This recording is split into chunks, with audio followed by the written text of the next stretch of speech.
ಗೋವಾದಿಂದ ಕಾರವಾರದತ್ತ ಅಕ್ರಮವಾಗಿ ಮದ್ಯ ಸಾಗಿಸುತ್ತಿದ್ದ 2 ಪ್ರತ್ಯೇಕ ಪ್ರಕರಣಗಳನ್ನು ಅಬಕಾರಿ ಇಲಾಖೆಯು ಪತ್ತೆ ಹಚ್ಚಿದ್ದು ಒಟ್ಟು 54 ಲೀಟರ್ ಗೋವಾ ಮದ್ಯವನ್ನು ವಶಪಡಿಸಿಕೊಳ್ಳಲಾಗಿದೆ.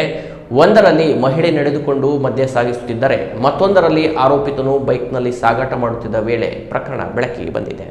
ಜಂಟಿ ಆಯುಕ್ತರು ಮಂಗಳೂರು ವಿಭಾಗದ ನಿರ್ದೇಶನ ಹಾಗೂ ಉತ್ತರ ಕನ್ನಡ ಜಿಲ್ಲೆಯ ಅಬಕಾರಿ ಉಪಾಯುಕ್ತರ ಮಾರ್ಗದರ್ಶನದಲ್ಲಿ ಕಾರವಾರದ ಮಾಜಾಳಿ ತನಿಖಾ ಠಾಣೆಯ ಸಿಬ್ಬಂದಿ ವಾಹನಗಳ ತಪಾಸಣೆ ನಡೆಸುತ್ತಿದ್ದ ವೇಳೆ ಈ ಕಾರ್ಯಾಚರಣೆ ನಡೆಯಿತು. ಸೋಮವಾರ ಬೆಳಿಗ್ಗೆ ಸುಮಾರು 11:30 ವೇಳೆಗೆ ಬಂದ ಖಚಿತ ಮಾಹಿತಿಯ ಮೇರೆಗೆ ಗೋವಾದಿಂದ ಕಾರವಾರದತ್ತ 2 ಚೀಲಗಳನ್ನು ಹೊತ್ತುಕೊಂಡು ಬರುತ್ತಿದ್ದ ಮಹಿಳೆಯನ್ನು ತಡೆದು ತಪಾಸಣೆ ಮಾಡಲಾಯಿತು. ಈ ವೇಳೆ ಚೀಲಗಳಲ್ಲಿ 750 ಮಿಲಿಲೀಟರ್ ಸಾಮರ್ಥ್ಯದ 37 ಗೋವಾ ಮದ್ಯದ ಬಾಟಲಿಗಳು ಒಟ್ಟು 27.5 ಲೀಟರ್ ಪತ್ತೆಯಾದವು. ಆರೋಪಿತಳನ್ನು ಮದ್ಯ ಸಮೇತ ವಶಕ್ಕೆ ಪಡೆದು ಮುಂದಿನ ಕ್ರಮಕ್ಕಾಗಿ ಕಾರವಾರ ವಲಯದ ಅಬಕಾರಿ ಉಪ ನಿರೀಕ್ಷಕರಿಗೆ ಹಸ್ತಾಂತರಿಸಲಾಗಿದೆ.